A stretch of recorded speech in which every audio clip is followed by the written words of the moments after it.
एक बार की बात है। सीमा नाम की एक महिला थी।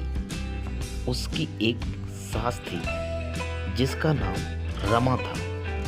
रमा बहुत ही खर्चीली महिला थी।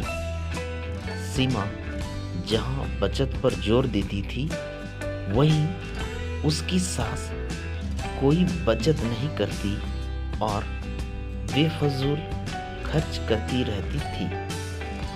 एक बार सीमा ने अपनी सास को कुछ पैसा रखने के लिए दिए, जिसको वह अगले दिन बैंक में जमा करने वाली थी।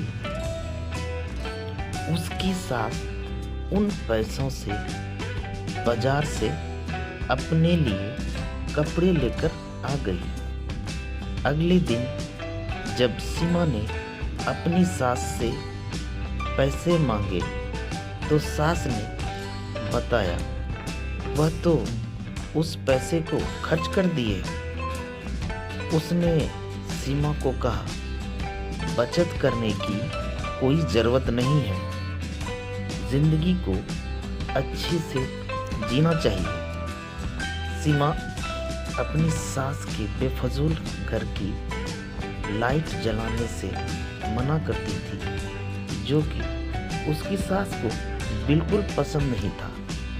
वह इन बातों पर अपनी बहू सीमा को डांट देती थी। इसके बाद सीमा ने भी निर्णय लिया कि वह अपनी सास को रोकेगी नहीं। सीमा ने इसके बाद अपनी सास के कमरे का बल्ब लाकर बदल दिया।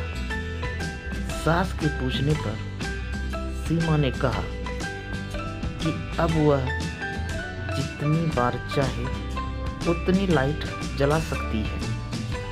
एक दिन सीमा की सास को पकौड़े खाने की इच्छा हुई। उसने सीमा को पैसे देकर कहा कि जाकर राजू हलवाई की दुकान से पकौड़ी ले आए। कुछ देर में सीमा अपनी सास को पकौड़े लाकर देती है, जो उसकी सास बहुत पसंद आता है। इस तरह दिन बीतते जा रहे थे और सीमा ने अपनी सास को फिजूल खर्ची पर टोकना बंद कर दिया था। एक दिन सीमा की सास बीमार पड़ गई। उसको जब हॉस्पिटल में भर्ती कराया तो डॉक्टर ने एक बड़ी बीमारी बताकर शहर के हॉस्पिटल में रेफर करने को कहा। जब सीमा के पति ने डॉक्टर से इसका खर्च पूछा तो डॉक्टर ने 2 लाख रुपये बताया। यह सुनकर सीमा का पति और उसकी सास बहुत दुखी हुई कि इतने पैसे का इंतजाम कहाँ से होगा।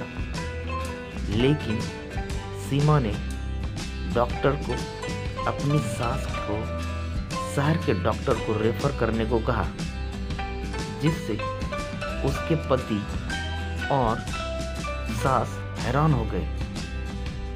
सीमा ने यह बताया कि यह पैसा उसके घर खर्च में बचत करके जोड़े हैं। इसके बाद कुछ दिनों के बाद सीमा की सास शहर से अपना इलाज कराकर वापस आ गई। अब वह पूरी तरह से स्वस्थ थी। उसने आकर सीमा से पूछा कि तूने इतने पैसे कैसे जोड़े? मैं तो तुझे बचत करते समय हमेशा मना करती थी। सीमा ने बताया कि मैंने सारे घर में कम बिजली प्रयोग करने वाले बल्ब लगवाए और जब वह मुझे बाहर से पकौड़े लाने को कहती थी तो मैं घर पर ही आपको पकौड़े बनाकर खिला देती थी। उसने सीमा की बहुत तारीफ की और खुद भी आगे से पैसे बचाने का निर्णय लिया। दोस्तों, हमें उम्मीद है आपको यह कहानी काफ़ी पसंद आई होगी। यदि आपको यह कहानी पसंद आई है तो मेरे चैनल को लाइक करें, कमेंट करें और मेरे चैनल पर नए हैं तो सब्सक्राइब ज़रूर करें। धन्यवाद।